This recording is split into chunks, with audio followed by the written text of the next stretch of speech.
Hai guys, kembali lagi bersama gua. By the way, apa kabar para mahasiswa dan mahasiswi yang sedang menjalankan KKN? Semoga KKN kalian lancar dan bebas dari biaya-biaya gak ngotak yang akhirnya membebankan lagi orang tua. Dan mendoakan kalian biar gak sompral alias sakadaek ketika berada di tempat KKN. Karena bukan cuman warga, penghuni lain di tempat itu pun bisa tersinggung dan membuat kalian menyesal selamanya. Film ini berjudul KKN di Desa Penari 2022. Sebenarnya, film ini sudah direncanakan rilis di tahun 2021. Akan tetapi, saat virus kolor menyerang, penayangannya pun ditunda ke tahun 2022. Kalau gua sih sebenarnya udah nonton di bioskop ya. Dan bagi teman-teman yang kurang beruntung akibat duit jajan tipis, nih akan membahasnya untuk kalian. Film ini mengisahkan tentang sekelompok mahasiswa yang ber-KKN di sebuah desa terpencil. Namun semuanya berubah saat salah satu dari mereka melakukan hal-hal yang pamali hingga membuat mereka terkena masalah yang mengerikan. Dan katanya film ini diangkat dari kisah nyata. Penasaran dong seperti apa kisahnya? Oke lah, daripada kalian capek-capek cari posisi desanya di mana, mending kita langsung saja ke pembahasannya. Dan jika kalian suka dengan channel ini seperti biasa, silahkan subscribe aja biar gak ketinggalan video menarik lainnya. Film ini diawali dengan pemandangan hijau hektaran sawah milik neneknya Mang Ojon di kampung. Kemudian scene berlanjut dengan kedatangan dua mahasiswi menggunakan mobil rentalan. Terlihat mahasiswi berkerudung cantik bernama Nur baru saja turun. Lalu tiba-tiba Nur heran saat melihat seorang abah-abah terus memperhatikannya. Entah apa maksud si abah. Hingga pelangap-pelongo Nur ini pun ditegur temannya yang seksoi bernama Ayu. Dan tanpa berlama-lama, kakaknya Ayu langsung mengajak mereka menggunakan ojek japri paling trendy di kampung ini. Karena katanya, perjalanan menuju desa terakhir hanya bisa dijangkau menggunakan ojek saja.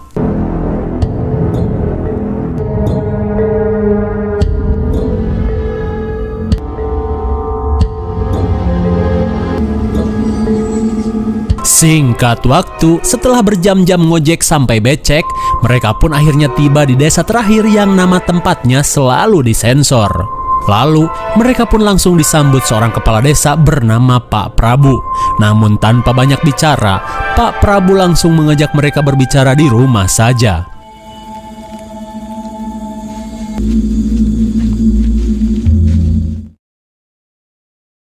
Singkat waktu, ternyata keinginan mereka untuk KKN ditolak Pak Prabu dengan alasan selama ini belum pernah ada satupun yang pernah KKN di tempat ini. Akan tetapi, Ayu dan kakaknya terus membujuk Pak Prabu agar diizinkan. Lalu Ayu pun berkata, "Ayolah Pak, kami di sini datang jauh-jauh loh. Cuman pengen KKN mengabdikan diri pada masyarakat." Yang bener Ayu. Dan tanpa mengiyakan, Pak Prabu langsung mengajak mereka untuk mendatangi sebuah lokasi di pinggiran desa. Sesampainya di tempat tujuan, Pak Prabu langsung memperlihatkan sebuah empang yang katanya bekas digunakan para penari untuk mandi. Namun seiring berjalannya waktu, para penari sudah tidak eksis dan beralih fungsi menjadi MCK masyarakat. Namun sudah beberapa tahun ini, airnya surut dan terbengkalai begitu saja. Nah, disinilah Ayu langsung promosi bak sales MLM dengan menjanjikan akan mengalirkan lagi air ke tempat ini. Namun bisa kita lihat, Nur seperti merasakan hal yang tidak enak di tempat ini.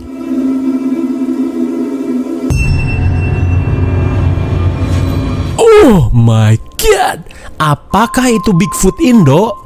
Singkat waktu, beberapa minggu kemudian, akhirnya mereka pun diizinkan KKN dan rombongan Ayu pun OTW menuju desa tersebut.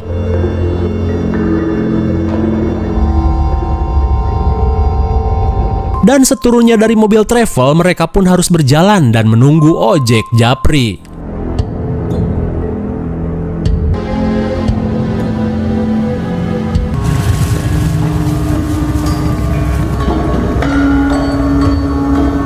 Namun di tengah apruk-aprukan, tiba-tiba Nur dan Widya mendengar suara gamelan yang entah berasal dari mana.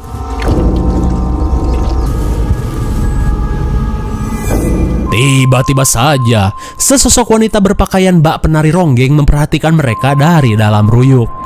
Hingga saat mereka sampai di gerbang desa, Pak Prabu pun langsung menyambut mereka. Dipimpin oleh Ayu, ia pun memperkenalkan teman-temannya kepada Pak Prabu. Dan ketika Pak Prabu menjelaskan desa ini sambil berjalan, tiba-tiba Widya bertanya jika di perjalanan tadi ia mendengar suara gamelan. "Apa di sekitaran sini ada hajatan, Pak?" Mendengar hal itu, Pak Prabu pun berkata, "Ah, itu mah cuma denger-dengeran Mbak aja, nggak usah difikirin. Ayo kita langsung ke posko KKN." Kemudian para kewes dititipkan tinggal di rumah seorang emak-emak jutek yang seperti tidak ingin ditumpangi. Sementara para cowok tinggal di posyandu sebelum posko yang lebih besar selesai direnovasi. Singkat waktu, malam pun poek. Di tengah obrolan ketiga kewes, tiba-tiba si emak datang dan menegur Ayu yang berpakaian bak seorang bondon.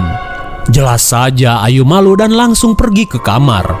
Saat malam semakin larut, Ayu dan Nur pun tertidur. Namun beda halnya dengan Widya. Ia seolah tidak bisa tidur di malam yang sepi ini. Lalu tiba-tiba Widya melihat sesosok bayangan emak-emak terduduk di samping Nur.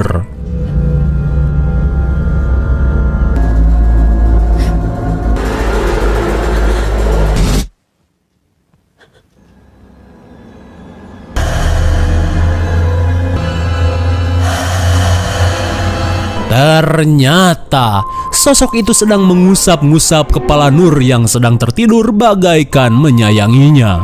Lalu film KKN Desa Penari pun baru dimulai. Di keesokan harinya, Ayu dan kawan-kawan dikumpulkan oleh Pak Prabu di proker KKN yang biasa disebut sinden. Ya, sinden adalah nama bak mandi yang akan mereka kerjakan. Namun saat mereka akan diajak keliling, tiba-tiba betapa kagetnya Nur saat ia melihat sosok genderuwo nongkrong di ruyuk dan sedang memperhatikannya. Lalu Bima datang dan langsung mengajak Nur menyusul yang lain. Kemudian Pak Prabu pun menunjukkan sebuah lahan pemakaman tua kepada anak-anak KKN ini. Melihat ada yang aneh, Bima pun bertanya kenapa kuburan-kuburan di sini ditutup kain hitam. Namun seolah menutupi sesuatu, Pak Prabu hanya bilang jika itu menandakan kuburannya belum berusia 10 tahun. Namun tiba-tiba Nur oleng seperti kecapean. Melihat hal itu, Bima pun mengajak Nur kembali ke posko, sementara yang lain melanjutkan keliling desa. Sesampainya di ladang, Pak Prabu menunjukkan sebuah tugu, di mana tugu itu merupakan perbatasan antara desa dengan hutan. Pak Prabu pun mewanti-wanti anak-anak untuk jangan sekali-kali mendekati tugu itu, atau malah nekat masuk ke dalam hutan. Karena di sana, warga desa menyebutnya sebagai tapak tilas.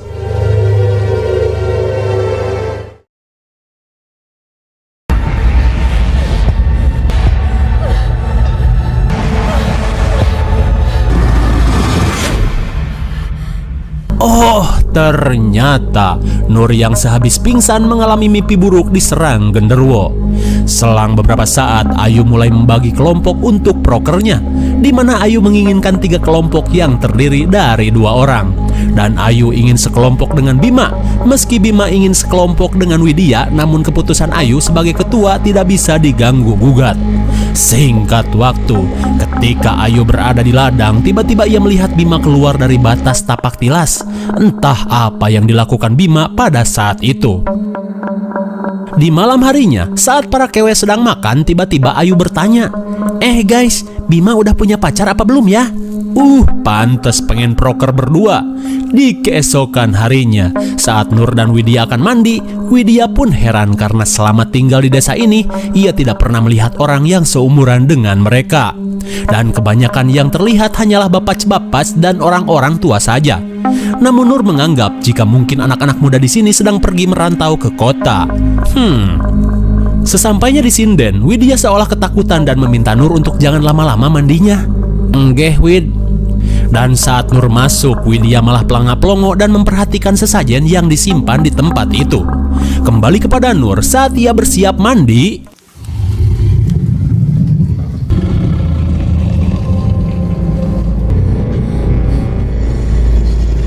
Oh my god! Nur pun panik dan berusaha keluar. Lalu anyimnya lagi, pintu malah macet. Namun anehnya lagi, Widya yang berada di luar tidak mendengar suara Nur dan malah mendengar suara sinden yang sedang bersenandung.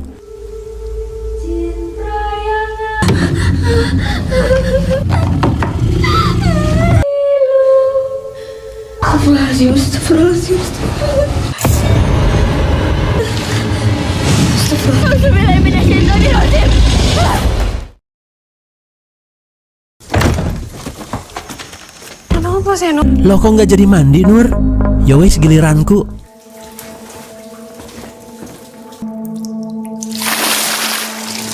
Namun saat Widya mandi, tiba-tiba Nur mendengar suara senandung sinden. Dirasa ada yang gak beres, Nur pun mengeceknya.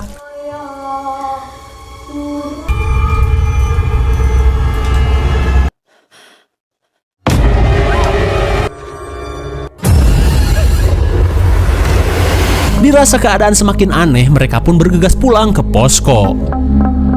Saat malam poek, Nur yang merasa resah menemui Pak Prabu yang kebetulan sedang bersama seorang tetua desa. Nur pun berkata jika selama tinggal di sini ia merasakan ada hal yang aneh. Dan tiba-tiba si tetua dukun menyodorkan segelas kopi yang sudah dibuat untuk 3 orang. Seolah ia tahu jika akan ada seorang tamu yang datang. Lalu saat Nur meminumnya, manis yo mbak. Singkat waktu, si Mbah pun memulai sebuah ritual di kawasan sinden. Kemudian si Mbah berkata jika apa yang Nur lihat adalah makhluk yang menguasai tempat ini, di mana makhluk itu seolah marah dengan apa yang Nur bawa ke desa ini. Putumu tibae garu. Ternyata Nur mempunyai seorang penjaga yang selalu melindunginya kemanapun Nur pergi.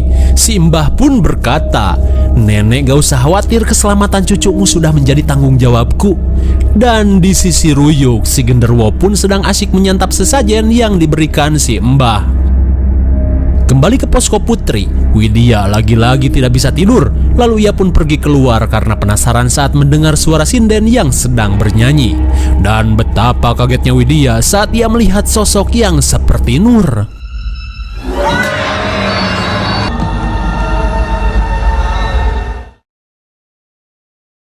Di posko pria, Wahyu pun heran saat melihat Bima pelangak-pelongo seperti melihat sesuatu.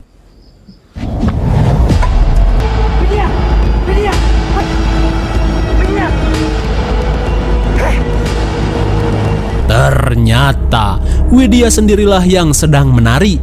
Terlihat semua orang pun heran dengan sikap Widya yang bak kerasukan. Di keesokan harinya, Wahyu, Ayu, dan Widya diajak Pak Prabu menemui si Mbah atas kejadian semalam. Lalu si Mbah menyuruh mereka bertiga minum kopi hitam racikannya.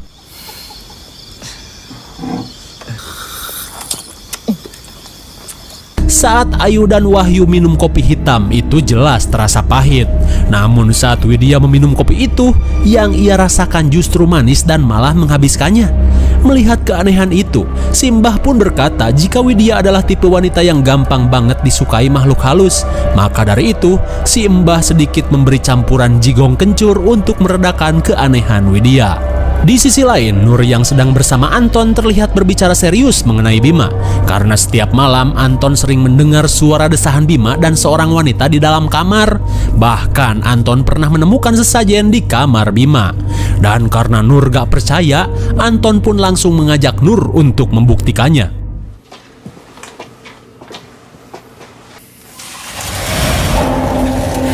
Dan kali ini Nur pun percaya dengan ucapan Anton. Namun tanpa mereka sadari ada foto Widya di bawah sesajen itu. Dan saat mereka mengecek lemari Bima, betapa kagetnya mereka saat seekor ular hijau berada di dalam lemari Bima dan pergi ke arah sesajen. Singkat cerita, posko yang sedang direnovasi pun akhirnya sudah bisa ditempati. Dan mereka pun akhirnya bisa satu atap namun dengan kamar yang dipisah. Ya iyalah, lantas tak henti-hentinya Pak Prabu mengingatkan mereka untuk selalu menjaga sikap saat berada di desa ini. Saat malam semakin larut, Widya yang sedang mengerjain tugas tiba-tiba mendengar suara desahan dari kamar Bima.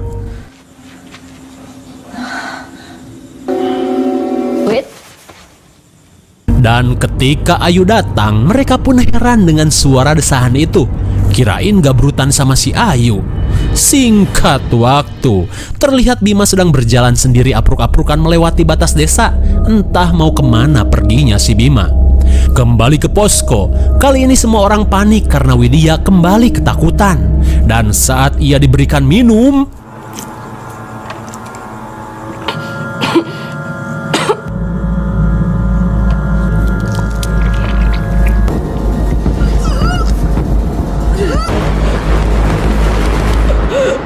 sontak semua orang pun mengira jika Widya sudah diguna-guna.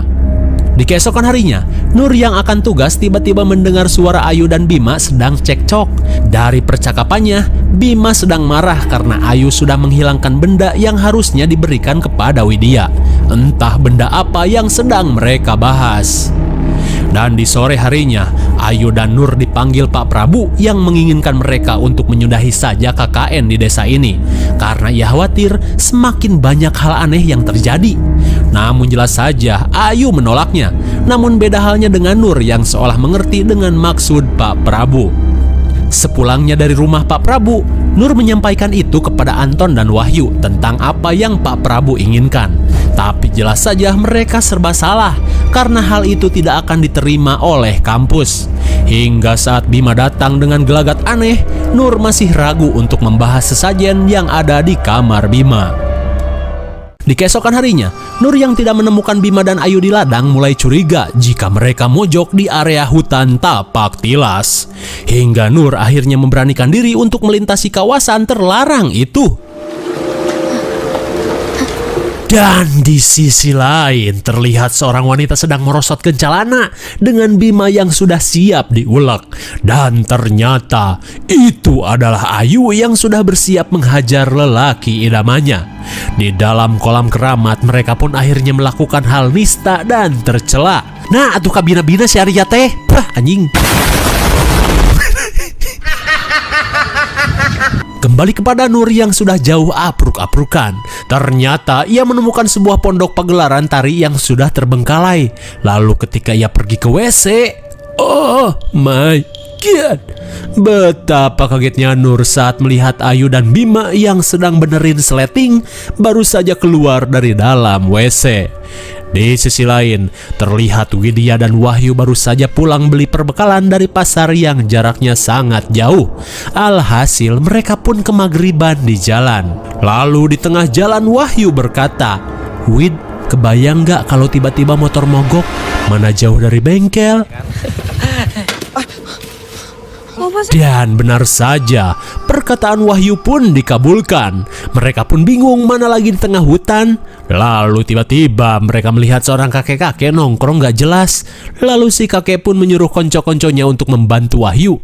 Dan Wahyu diajak si kakek menunggu sambil ikut acara hajatan. Mendengar acara hajatan, sontak Wahyu pun sumringah.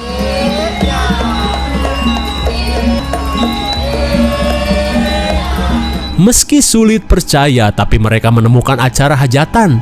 Kemudian mereka pun dipersilahkan untuk menikmati jamuan yang sudah disediakan.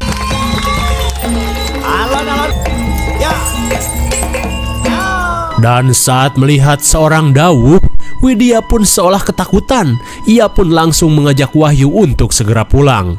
Karena kebetulan si Abah berkata jika motornya sudah selesai diperbaiki. Namun karena belum puas makan, Wahyu pun membungkus makanan-makanan yang sudah disediakan.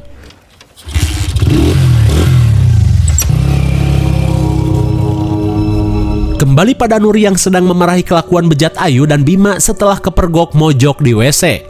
Meskipun Ayu menyesal, tapi katanya enak. Lalu beberapa saat kemudian, Wahyu pun datang menghampiri mereka yang sedang diam-diam baik. Kemudian Wahyu menceritakan jika di jalan tadi ia singgah di hajatan orang dan sempat makan banyak. Namun semua orang pun heran karena desa ini merupakan desa satu-satunya. Lalu untuk membuktikan ucapannya, Wahyu membuka bungkusan makanan yang ia bawa dari hajatan.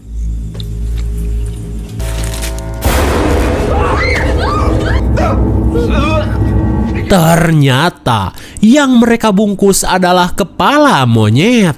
Singkat cerita, Nur yang penasaran mulai membongkar tas milik Ayu, dan betapa kagetnya Nur saat ia menemukan selendang dawuh di dalam tas.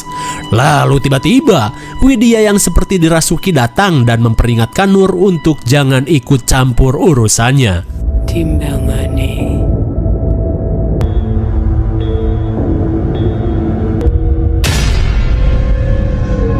Namun saat melihat nenek penjaga Nur, Widya yang dirasuki pun langsung pergi. Di jam 4:30 subuh, Nur terbangun untuk sholat subuh, dan seusai sholat, Bima pun curhat kepada Nur jika ia benar-benar hilap.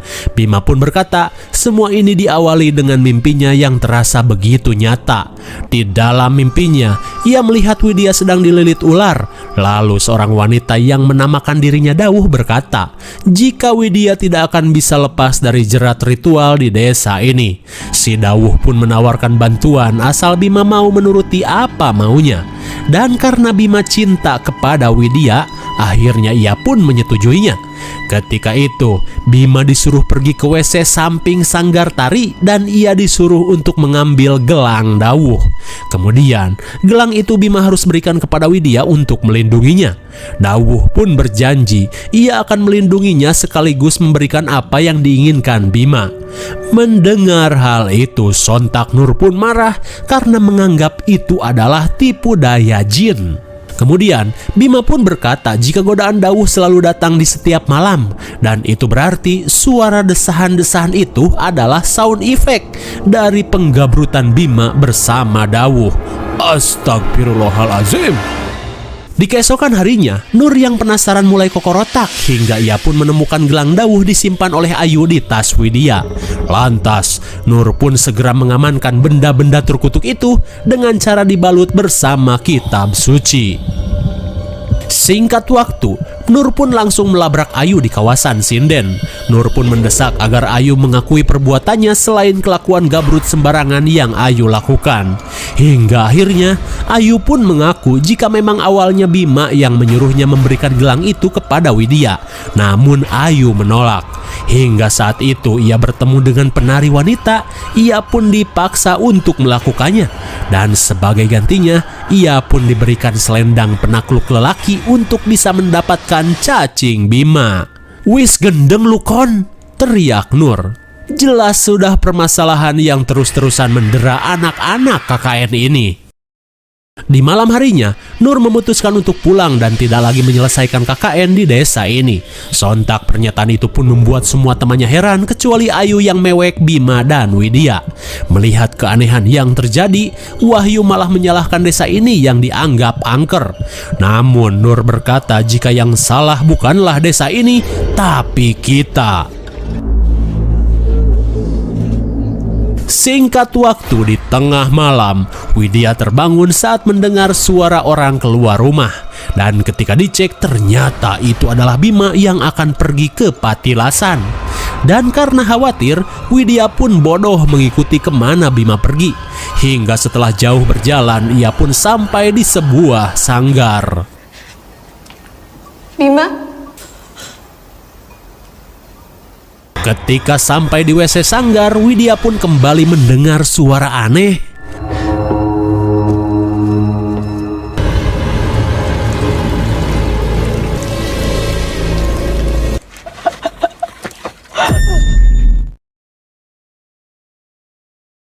Singkat waktu, kini Widya sedang dijadikan bahan tontonan bagi warga gaib.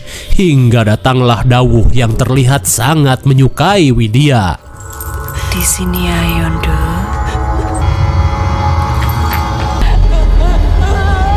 Oh my god, kini Widya sedang ditawan Dawuh untuk menemaninya di sanggar tari. Kembali kepada Nur yang heran karena Widya hilang. Dan saat ia membangunkan Ayu,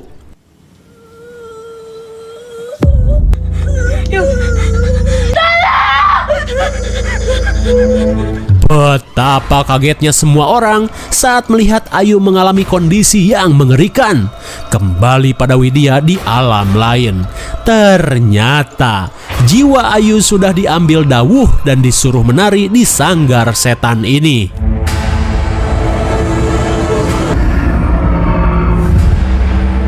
Di sisi lain, melihat raga Ayu yang kian mengerikan, Pak Prabu pun bingung harus berbuat apa. Lalu Nur pun memberikan 2 benda jin itu kepada Pak Prabu dan menjelaskan semuanya. Semua perkataan jin. Kemudian Pak Prabu pun menyuruh mereka untuk memanggil si Mbah dan memulai pencarian.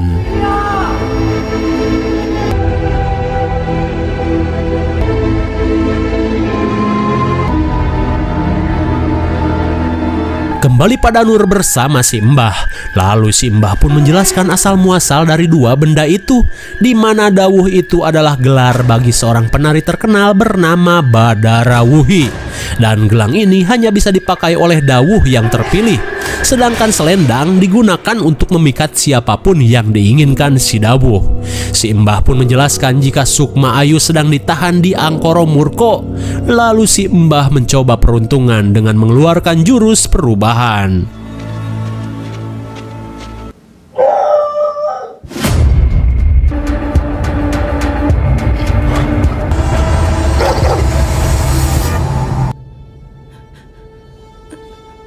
Akhirnya, si Mbah menemukan Widya dan berusaha menjemputnya.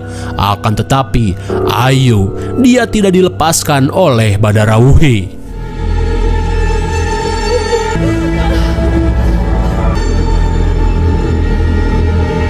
Kembali ke posko, akhirnya warga menemukan Raga Bima terkujur kaku, sama halnya dengan Ayu.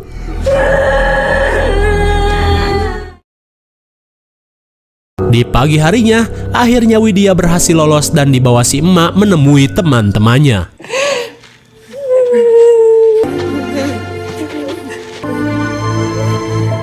Kemudian Widya menjelaskan jika ia melihat Bima dikelilingi ular, sedangkan Ayu ditawan Badara Wuhi untuk menari di dalam sanggar.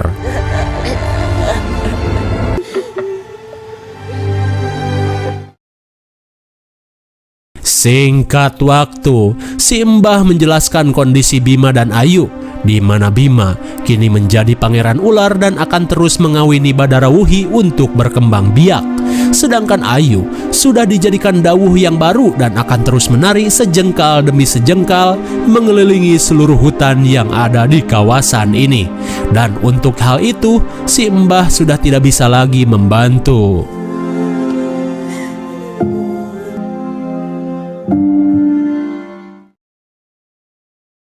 Singkat cerita, saat Nur dan teman-temannya yang tersisa akan pulang, Pak Prabu menjelaskan jika dulu saat desa ini masih dilanda kesesatan, warga sering menumbalkan gadis-gadis dan pemuda-pemuda untuk persembahan, dan kuburan mereka ditutupi kain hitam. Itulah sebabnya di desa ini tidak ada wanita dan pemuda seusia mereka. Sedangkan sanggar dulu sering digunakan untuk pagelaran tari bagi warga dan makhluk gaib yang hidup berdampingan. Dalam kesedihan, Pak Prabu pun meminta maaf kepada Nur dan begitu pula dengan Nur. Lalu, Nur dan teman-temannya yang tersisa pun meninggalkan desa dengan perasaan bersalah yang tidak akan bisa hilang sampai sekarang. Dan menurut informasi, Bima meninggal setelah 4 hari mereka pulang, sedangkan Ayu meninggal setelah 3 bulan kemudian.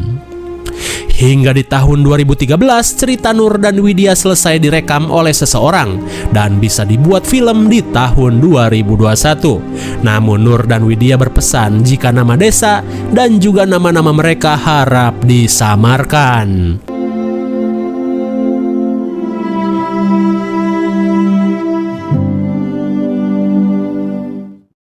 Oke, mungkin sudah cukup jelas dan panjang lebar ya. Intinya semua orang tahu jika cerita yang diangkat dari kisah nyata ini begitu viral dan populer di media sosial. Bahkan sampai dibuatkan versi layar lebarnya. Tak ada lagi yang perlu dijelaskan karena semua sudah jelas. Di film ini kita diajarkan untuk selalu menjaga sikap dimanapun itu. Janganlah berbuat semau dewe, karena apapun yang kalian tanam akan kalian tuai di masa mendatang. Cukup mereka saja yang mengalami.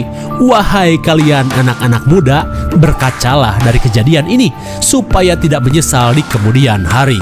IMDb untuk film ini adalah 6,1 dan cocok diberi nilai 7,2. Mungkin segini saja review dan pembahasan film KKN di Desa Penari 2022. Jangan lupa like, share, dan subrek supaya kalian tidak ketinggalan jika ada video menarik lainnya. Thanks for watching and see you on next video. Bye-bye.